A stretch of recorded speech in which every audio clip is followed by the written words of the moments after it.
Hey everybody, welcome to Monday Night Live in Lexington, you guys. My name is Kathryn Kauffman, and I'm a psychic medium here in Lexington, Kentucky. Welcome to my every Monday night show. This is where we discover what and who we are in this journey called life. What a journey it is. I got a lot of updates for you guys. Happy Monday, everybody. And rabbit, rabbit, rabbit, for good luck. Happy July 1st. Yes, I'm excited about it being July because we are ever getting closer to some answers on my health stuff. Hey to House of Biggs and Kitty Literal on Instagram. Good to see you guys. I just pulled up Facebook. Hey to Lisa Day. Thank you very much.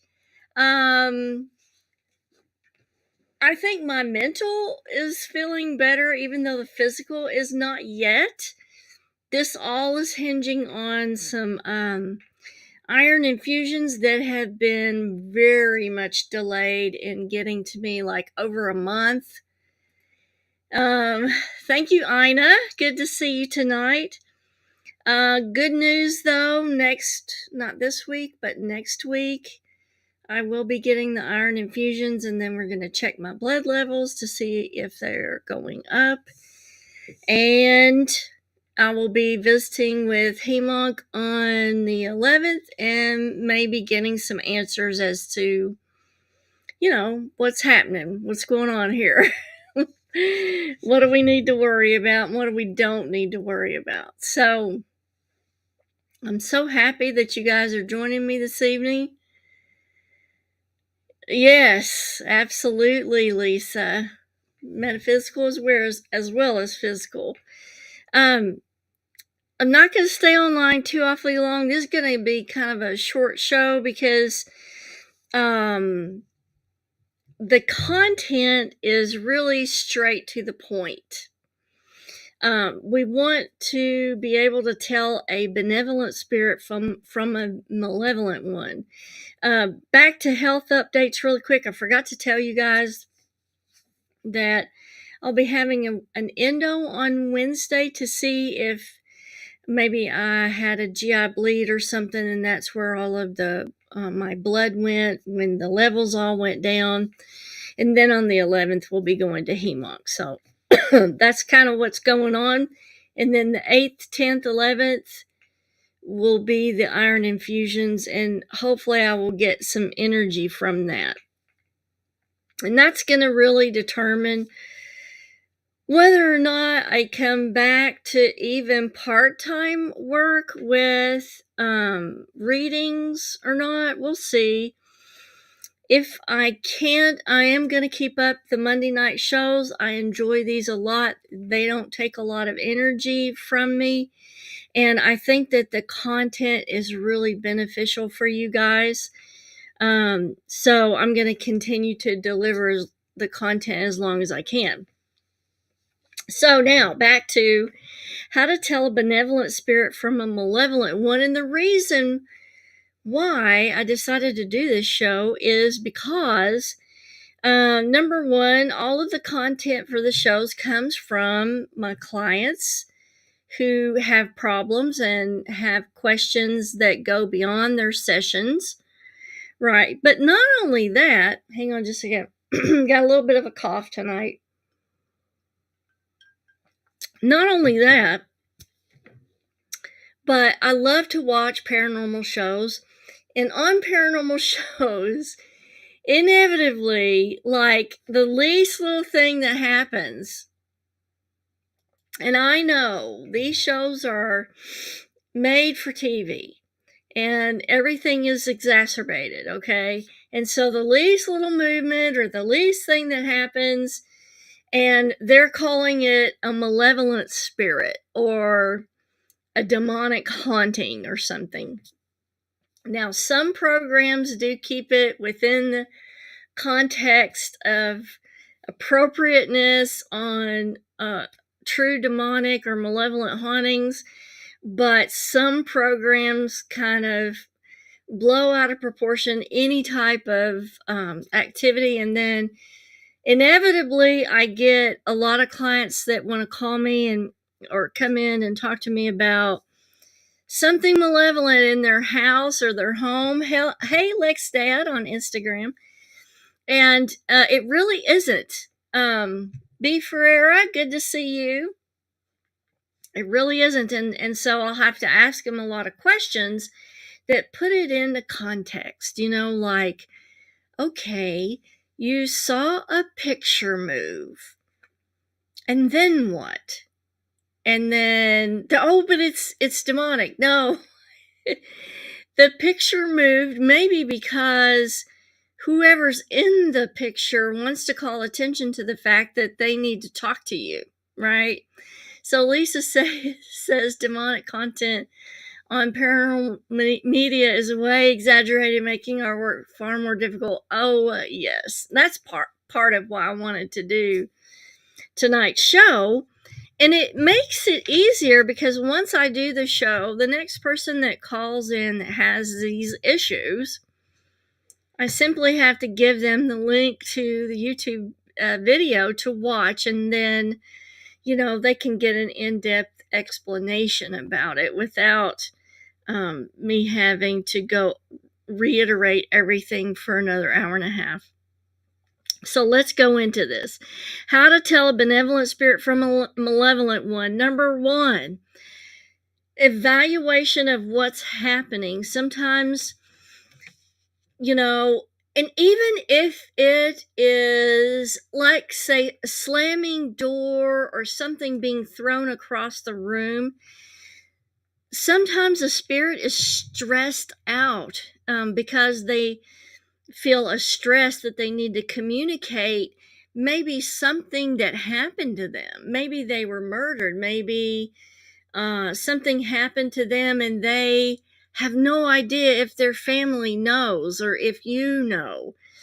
And so there's a stress behind something that moves or something that, like a door that opens or whatever. There's a stress behind it, and it will happen fast and strong because, they really have this stress that they need everybody to know what happened to them. Because one of the things that spirits are very concerned about is being forgotten or people not knowing what happened to them or where they're at. And so remember, they can only communicate through feeling and visual images and then psychokinesis of physical things. So if something happened to them that's negative, you may feel that negative feeling or that negative force because that's the communication, right? That's what they're trying to get across is this happened to me. So you really have to evaluate, okay, who is this coming from and why is it coming? Maybe somebody died in a car wreck and they're really stressed to communicate that to their loved ones because they're in a sort of dream state, and sometimes it feels like a dream to them. And so it would be like trying to dream over and over that you're trying to get in touch with your family. So, if a door moves really fast at you, or maybe something's flung across the room at you, don't freak out. Let's evaluate exactly what and who this could be coming from, and could it be coming from a position of stress to communicate what's happened to them. Let me check for questions really quick.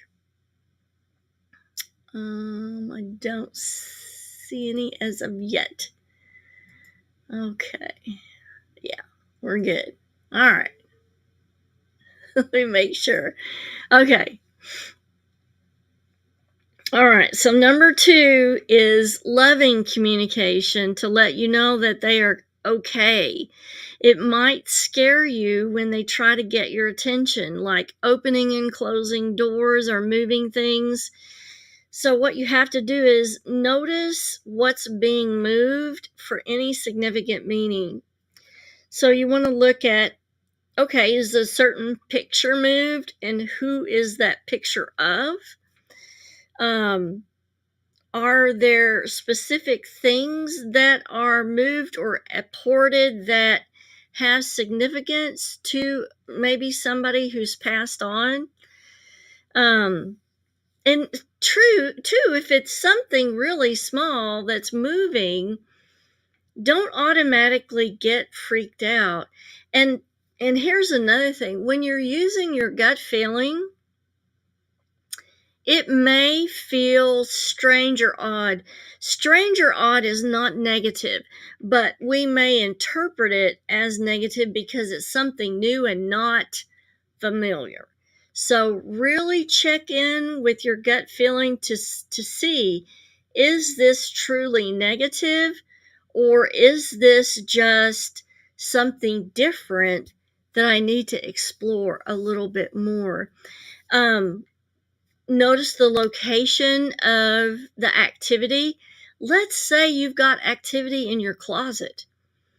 Do you have anybody's clothing in there who's passed on? Maybe a mother or a father. You've got their things packed up in a box and they're at the back of the closet. That can produce activity. Maybe there's something coming up that one of your loved ones is trying to communicate with you or trying to get your attention on. Hey to Kimberly Felker, good to see you. It's always good to see you. Keep hoping to see you at Thoroughbreds because I go there practically every week. So, just to let you know. So, loving communication to let you know that they're okay. Or maybe something is coming up that a loved one needs your attention on. So, kind of be aware. Are there things that I need to be aware of? Okay, I need to change this. Hang on with me for just a second. I forgot to change this at the beginning. Every single time I do a stream, Facebook changes it to friends only, and I want it to public because this is something that, everybody needs the information on, not just friends. So I always have to go back in and change it. It's always designated to public, but for whatever reason, it defaults to friends only, and I always have to go change it. So, number 3, spirits may be asking for help or they may be stuck. And this kind of communication can feel unusual and alarming because, again, just like number 1, there's a pressure behind the communication, a desperation, if you will, of needing help, and that can be misinterpreted as a malevolent force. So this can be, and it's related to the desperate nature of the entity. So sometimes they'll produce a poltergeist type of activity to get your attention or to get your help. And so when you have this happen, the first thing you want to do is to ask, do you need help? Give me a clear sign that you need help. And you can do an EVP and ask and say, if you need help, please let me know on this device here. Say what you need. And 9 times out of 10 that they will. So they will produce poltergeist type of activity to get your attention. That doesn't mean they're negative. That only means they're desperate. Okay. Another thing is that if you try to ignore the activity will elevate. It will get increased because of the desperation behind the need of the entity that's trying to get your attention. Because they're going to assume that what they're doing is not working. They're not going to know that you're just ignoring them. So they may elevate the activity in order to get your attention behind whatever's going on. So Kimberly says, Dave left me a wintergreen lifesaver and one of his meds in his car. I've been driving his car for the past 2 years. That's a really good sign. Awesome. Hello to Sheila. Good to see you tonight. I'm so happy that you're tuning in. So let's go on with this. Another thing is, if you're encountering a hungry ghosts are kind of negative, but it is because they have attachments to the physical world, and they have this desperation and the attachment energy. And that can be, as that's combined, it can be kind of considered pretty negative. But just remember, if you encounter a hungry ghost, and this is someone who's attached to either physical things in the physical realm with us, like houses, money, property, people, even if they have a possessive nature about certain people or places, sometimes all you need to do really in this circumstance is to hire a medium to come in and explain to them, this is a physical attachment you have. You need to let go of this, or let go of your attachment to this place, because you're a spirit. You don't need a physical house anymore. You can turn to the light and go into that and be relieved from all the stress that you're feeling. But it takes a really communicative medium to be able to explain that to someone who's very disturbed, in order to elicit their cooperation for them to move on.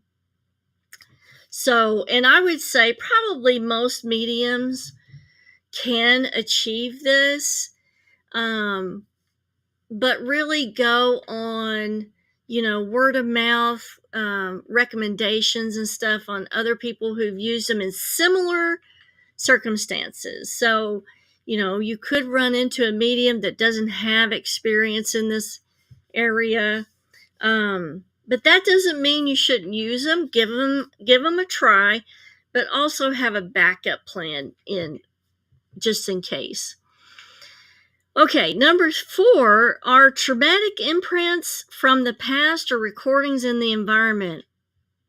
Now, these can be very negative, and they can produce psychokinetic energy, like, doors flying open, heavy sounds of boots, like maybe crashes or impacts.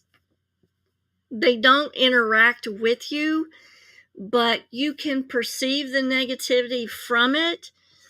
And they can happen with some kind of regularity, although it's usually more limited to some kind of moon cycle. So usually these events are kind of constrained to certain times of the year and certain moon cycles within that.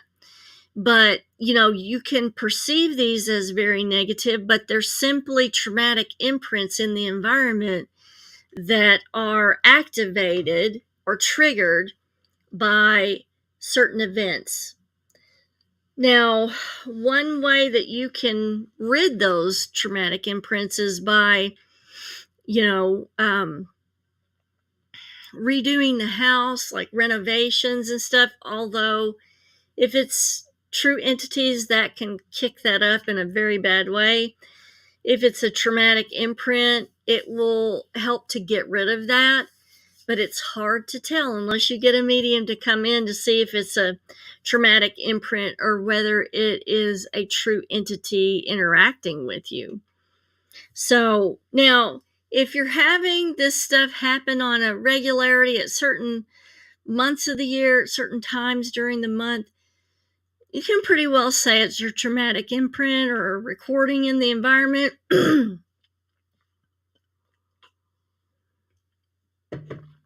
And renovation will be pretty successful at removing that. Hey to Maddie Bone Mills, good to see you tonight. Glad you're tuning in. But if there's the least bit of intellectual interaction between you and what's there, I would not do renovation unless you get a medium to come in to figure out if there can be an agreement. Number 5, let's get into malevolent entities. These have all, up to now, these have all been benevolent pretty much. But this number 5, malevolent entities, you will clearly feel threatened or have harmful things happening, such as scratching, things being thrown directly at you, not over to the side, but directly at you, being shoved, feeling choked or held down in your sleep, and being directly attacked in your sleep like you're having a horrible nightmare where you're being attacked. These are all clear signs of a malevolent entity. So what I'm saying is, like, these other examples that we have talked about, it's like indirect things are happening. They're not happening to you. On a malevolent entity, these things are happening directly in contact with you. The scratching, the choking, the being held down. One of the most prevalent times for you to be attacked psychically is when you are sleeping, because the conscious mind is not in control of the aura. So in order for you to be protected at night, and I think I've got another video about this, please do psychic protection in your sleeping area. That will be, consecrated salt underneath the bed, crosses, other religious icons around the room, maybe even a prayer protection before you go to bed. Because when you're asleep, your aura is open, and it can be very vulnerable to attack. So number 6 is the last one that we're going to cover, and that is demonic or other malevolent signs. Now, this comes with a caveat, because there are human entities or human spirits that know these signs and can mimic them in order to elicit extreme fear in you. So if that happens, it's super important for you to get a medium to come in and determine, is this a true demonic, or is this a human spirit taking on the guise of a demonic? So here are the demonic malevolent signs: smelling sulfur or rotting flesh or rotting meat, severe headaches and nausea, horrific nightmares, scratches on the body, dark shadows appearing throughout the home, a clear evidence of a shadow person coming in, although shadow people are not always negative. So what we're talking about is like smelling of sulfur, smelling of rotten meat, the severe headaches, horrific nightmares, along with appearance of a shadow person. So you got to look at these all collectively. Because shadow people are not always negative. I have an older show, I think it was a 2 or 3 part series on the different types of shadow people and what they represent, and whether to be concerned or not. And so that's way back, a couple years back in the playlist. And if you want to watch it, if I can remember to do it, I will leave a link in the comments on Facebook after the show so that you can go back and watch those. Doppelganger sightings, or hearing a doppelganger voice, like a copy of your loved one physically, or the voice of your loved one physically. Anytime you encounter a doppelganger, that is trouble. That is extreme malevolent spiritual activity. And also, if you have people in the home, and I call them victims in the home, who are exhibiting like symptoms of oppression, which is, like depression, changes in personality and mood, confrontation, things like that. All of these things together are going to reflect that there could be a malevolent entity in the area who's influencing all this in a very bad way. So, what do you do if you encounter that? My first thing that I would suggest is to get a medium to come and evaluate exactly what it is. Get a really experienced one, because sometimes people without a lot of experience with malevolent stuff can be fooled. But somebody who has a lot of experience with dealing with malevolent entities will be able to pull that layer of energy off and see exactly what's behind it. The next thing is you may need to hire some religious people to come in and either do a clearing or a cleansing on the property. And they can work with the medium on that, and they may have abilities themselves on that. So those are the two things right off the bat. And they should be able to lead you to more help if you need it. Anyway, this is all how you tell a benevolent entity from a malevolent one. And not everything that you see and hear is going to be malevolent. It's, a lot of this stuff is simply spirits that are desperate to try to communicate something that's going on with them that they want to share with you, or to warn you of, or to, communicate with you. So Ina says, I think I had a malevolent encounter at work a few years ago before I retired. Possible? Absolutely. It is absolutely possible. Malevolent spirits don't just go into homes. If you have a bad work environment, that's the perfect place for something to enter into and stir up trouble or stir up negativity. Because you remember, when they cause people to act in a negative way and put off negative energy, that's the energy that they feed off of. So be really careful about how you respond to these things, because if you're putting off fear, or you're putting off a negative energy, then that's what they're feeding off of, because energy is food for them in this energetic state that they're in. Yes, absolutely, Anna. I'm so glad you're out of there. All right, you guys. I hope you all have a fabulous week, and I'm so glad that you guys showed up. Thank you so much for being here with me, and I will keep you guys updated. I appreciate any prayers for my endo on Wednesday, that it goes well and that they see what they need to see, and that gives us some more answers as to what all's going on with this old chick here. So, love you guys. Kisses from Kentucky, and I'll see you next Monday. Bye.